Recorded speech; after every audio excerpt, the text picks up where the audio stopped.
یہ بات ثابت ہے کہ نبی علیہ السلام نے جبریل کو ان کی اصل شکل میں 2 بار دیکھے. ایک بار دیکھنے کے بارے میں فرمایا کہ قد سد الافق، جب میں نے ان کو دیکھا اصل شکل میں، عظمت بڑائی، حسن و جمال اور قوت و طاقت کا ایک عظیم ایک مجمع. جب دیکھا تو چاروں طرف سے جو آسمان کے افق تھے وہ ڈھانپے ہوئے تھے، اوپر سے، دائیں سے، بائیں، آگے پیچھے سے کہیں سے آسمان نظر نہیں آ رہا تھا. اس قدر بڑی اللہ کی مخلوق ہے. اور ایک بار مزید دیکھنے کا ذکر ہے، رأیتہ ولہ 600 جناح، 600 پر ہیں ان کے، اور ہر پر جو ہے وہ آفاق سماوی کو ڈھانپ سکتا ہے. اتنی بڑی اللہ کی مخلوق جس سے اللہ تعالیٰ کی عظمت واضح ہوتی. یہ تو مخلوق ہے، خالق کیسا ہے، اس کی عظمت کیسی.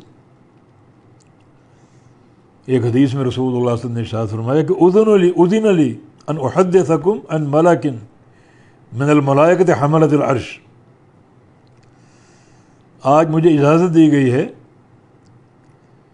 کہ میں تمہیں ان فرشتوں میں سے ایک فرشتے کی خبر دوں جو فرشتے اللہ تعالیٰ کے عرش کو اٹھائے ہوئے ہیں، جن کی تعداد 4 ہے اور قیامت کے دن 8 ہوگی. ان میں سے ایک فرشتے کا تعارف کراؤں. ما بین شحمت اذنہ الی عاتقہ مسیرۃ 700 سنۃ. وہ فرشتہ اتنا بڑا ہے کہ اس کی جو کان کی لو ہے، یہ لٹکا ہوا گوشت، یہاں سے لے کر جو کندھا ہے اس کا، ہمارا فاصلہ دیکھ لو چند انگلی کا، مگر وہ فرشتہ اس کی کان کی لو سے لے کر کندھے تک 700 سال کی مسافت کا فاصلہ ہے.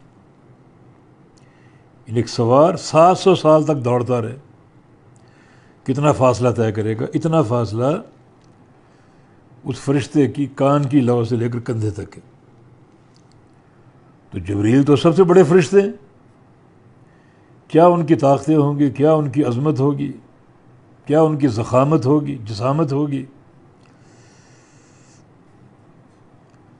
تو اللہ تعالیٰ نے اپنے نبی کو دکھایا یہ فرشتہ تاکہ اپنی قوم کو بتا سکیں کہ میں نے جبریل کو اصل شکل میں دیکھا. معراج جب آپ نبی بنے، غار حرا میں نبوت آپ کو ملی، اس موقع پر بھی آپ نے جبریل کو دیکھا، مگر اصل شکل میں نہیں دیکھا.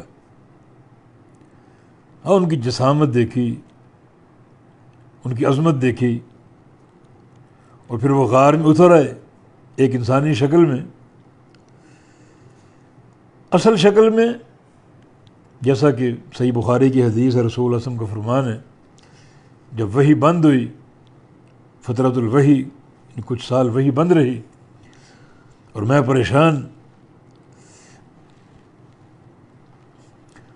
تو فرماتے ہیں کہ ایک بار میں چلا جا رہا تھا، اس سمے تو صوت من السماء، میں نے آسمان سے ایک آواز سنی، فرفعت بصری، اپنی نگاہیں اٹھائی میں نے قبل السماء، آسمان کی طرف. فاذا الملک، وہ فرشتہ، الذی جاءنی بحرا، جو غار حرا میں میرے پاس آیا تھا وہی لے کر، پہلی وہی لے کر، اقرأ باسم ربک الذی خلق. وہ فرشتہ قاعد، بیٹھا ہوا ہے، علی کرسی، یعنی کرسی پر، بین السماء والارض، وہ کرسی آسمان اور زمین کے درمیان رکھی ہوئی تھی. اس پر فرشتہ بیٹھا ہوا ہے اور میں ڈر گیا. چاروں طرف سے آسمان کو ڈھانپا ہوا فرشتے نے، اتنا بڑا، اتنی بڑی اللہ کی مخلوق، یہ اصل شکل میں دیکھنا مذکور ہے۔